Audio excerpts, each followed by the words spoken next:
نحمدہ ونصلی علی رسولہ الکریم، اما بعد، اعوذ باللہ من الشیطان الرجیم، بسم اللہ الرحمن الرحیم۔ السلام علیکم ایوری ون، میں امید کرتی ہوں کہ آپ سب خیریت سے ہوں گے۔ آج میں ایک عظیم ہستی سیدنا حمزہ رضی اللہ تعالیٰ عنہ کے بارے میں بات کروں گی۔ ان کی وفات کیسے ہوئی؟ نبی صلی اللہ علیہ وآلہ وسلم ان کی شہادت پر اتنا افسردہ کیوں ہوئے؟ آئیے ہم ویڈیو کا آغاز کرتے ہیں۔ بسم اللہ الرحمن الرحیم۔ صحیح بخاری میں حدیث ہے، نبی علیہ السلام فرماتے ہیں میں نے خواب میں دیکھا کہ میں نے یوں تلوار لہرائی ہے تو اس کا اگلا حصہ ٹوٹ گیا ہے، تو میں نے اس کی تعبیر کی ہے کہ احد میں ہمیں تکلیف پہنچے گی، اور پھر میں نے دوبارہ تلوار لہرائی تو وہ اپنی اصلی حالت میں واپس آ گئی، تو اس کی تعبیر میں نے کی ہے کہ اس تکلیف کے بعد پھر اللہ تعالیٰ ہمیں راحت دے دے گا۔ ظاہر ہے کہ پھر الٹیمیٹلی شکست جو ہے وہ فتح شکست میں بدلی، اور پھر شکست سے دوبارہ سے سروائیول تو کم از کم ہوگی، اگرچہ کئی انصاری اصحاب جو ہیں وہ شہید ہوئے، مدینے کا کوئی گھر نہیں بچا تھا جس میں میت نہ ہو۔ ایک غم کا عالم تو تھا۔ مہاجرین میں سے بھی حضرت حمزہ بن عبد المطلب، ان کا غم ہی رسول اللہ کے لیے بہت بڑا تھا۔ وہ آپ کے بھائیوں کی جگہ بھی تھے اور چچا بھی تھے، دودھ پیتے، رضاعت کا رشتہ بھی تھا ان سے، بھائی والا بھی، آرمی چیف بھی تھے، بدر میں بھی، احد کے اندر بھی، تو حضور کے لیے وہ بھی غم بہت تھا۔ حضرت حمزہ بن عبد المطلب کا غم اتنا بڑا غم تھا کہ صحیح بخاری میں ایک پورا چیپٹر ہے غزوہ احد کے چیپٹر کے اندر نا، اس کا عنوان ہی ہے حضرت حمزہ بن عبد المطلب کی شہادت، اور اس میں وہ لمبی حدیث ہے واشی کے بارے میں۔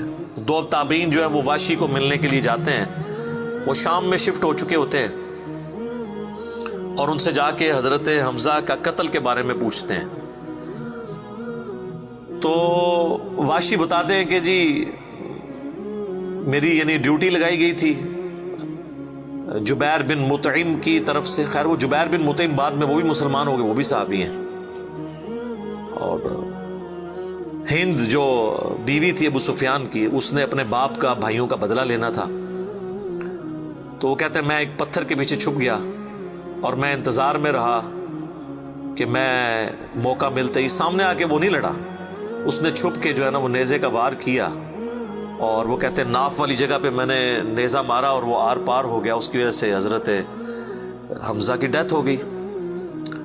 اور پھر کہتے ہیں میں جب مسلمانوں کو اللہ نے غلبہ دیا تو میں مکہ بھی چھوڑ کے، یعنی فتح مکہ کے بعد طائف چلا گیا، طائف میں نے سکونت اختیار کر لی، تو بالآخر طائف میں بھی اسلام پہنچ گیا، وہاں کے قبائل نے بھی اسلام قبول کر لیا، چاروں نہ چار میرے پاس کوئی حل نہیں تھا، تو مجھے میرے ساتھیوں نے کہا کہ رسول اللہ معاف کرنے والے ہیں، تم حضور کے سامنے پیش ہو، اللہ تعالیٰ تمہاری غلطی معاف کر دے گا، تو میں بھی ان لوگوں کے ساتھ چلا گیا۔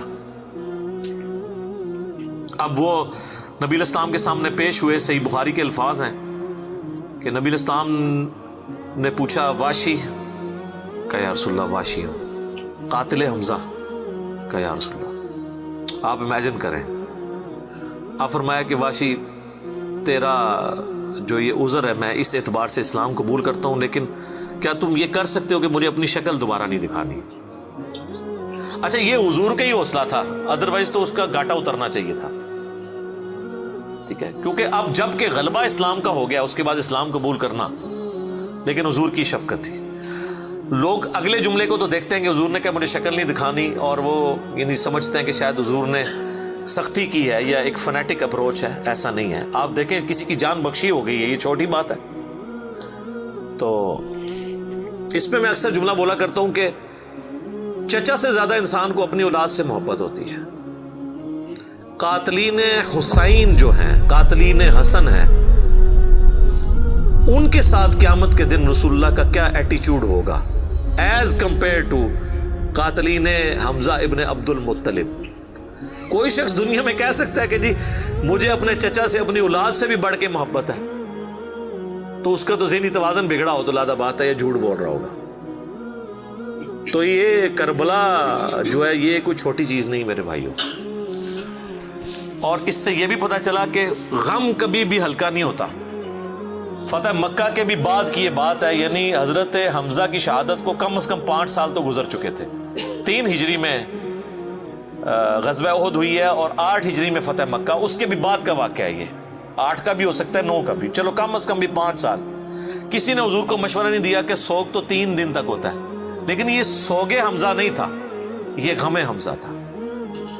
ہم اختلاف کرتے ہیں سوگ حسین سے، غم حسین تو قیامت تک جاری رہے گا، جس میں یہ پیٹنے والا ماتم والا معاملہ نہ ہو، بلکہ حسین علیہ السلام کی اس دعوت کو یاد کیا جائے۔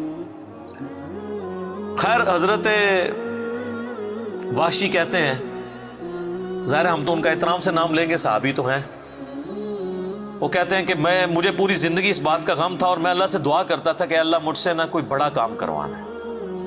تو بخاری کے الفاظ ہیں، وہ کہتے ہیں جب مسیلمہ کذاب نے دعوی نبوت کیا تو میں نے اللہ سے دعا مانگی کہ اللہ، میں نے اسلام کے سب سے بہترین شخص کو قتل کیا تھا، یعنی حمزہ کو، اس میں کوئی شک نہیں ہے، میرا تو اجتہاد ہے۔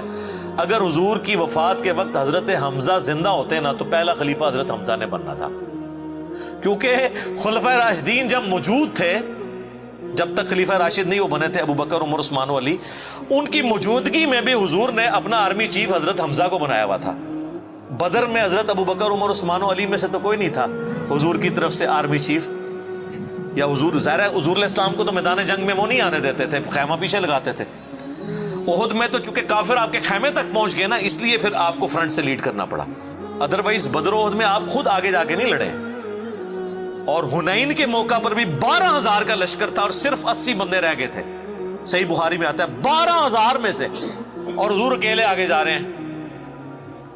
اور پھر آپ کی دلیری کی وجہ سے آپ نے، بخاری کے الفاظ ہیں، آپ نے زمین سے یوں مٹھی بھری مٹی کی اور یوں کافروں کی طرف بھیجی، اور قرآن میں اس کا ذکر ہے، وَمَا رَمَيْتَ إِذْ رَمَيْتَ وَلَكِنَّ اللَّهَ رَمَىٰ۔ اے نبی، جب تم نے وہ کنکریاں پھینکی تھی، وہ تم نے تو نہیں پھینکی تھی، وہ تو اللہ نے پھینکی تھی۔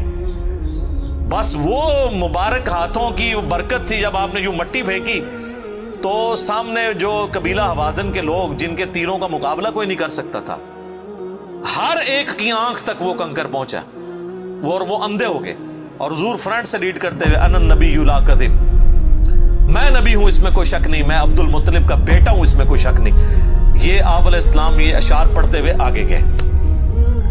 تو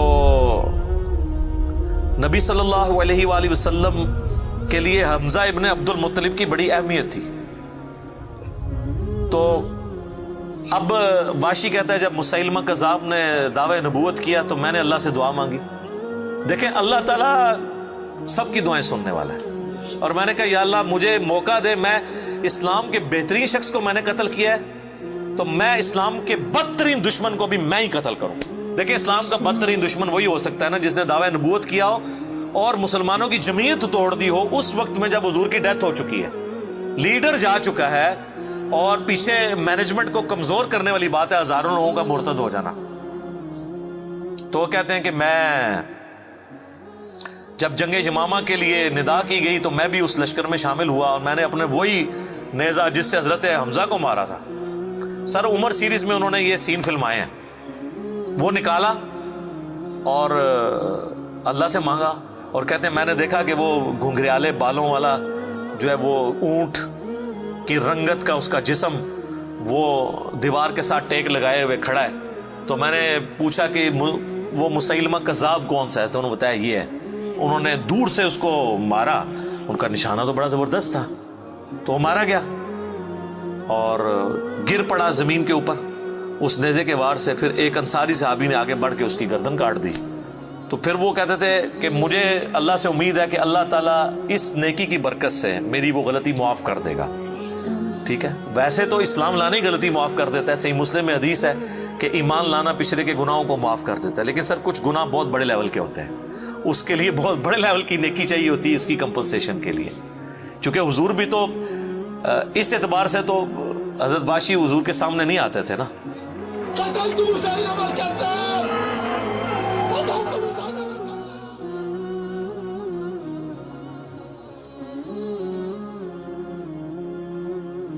اور یہ کتنی بڑی ان کے لیے تکلیف دہ چیز تھی کہ جس نبی کا کلمہ پڑھا ہے وہ کہہ رہے ہیں مجھے شکل نہیں دکھانی۔ آپ اس تکلیف کو سوچ سکتے ہیں۔ ہاں اب میں یہ سمجھتا ہوں، اللہ سے امید کرتا ہوں کہ قیامت والے دن حضرت واشی حضور کے سامنے اس اعتبار سے پیش ہو سکتے ہیں کہ مجھ سے یہ غلطی ہوئی تو یا رسول اللہ دیکھیں آپ کے سب سے بڑے دشمن کو بھی میں نے ہی قتل کیا. تو یہ بہت بڑی سعادت ان کو ملی. رضی اللہ عنہم اجمعین وعلیہم السلام. صلاۃ بر محمد وآل محمد. اللہم صلی علی محمد وعلی آل محمد واصحابہ اجمعین الی یوم الدین.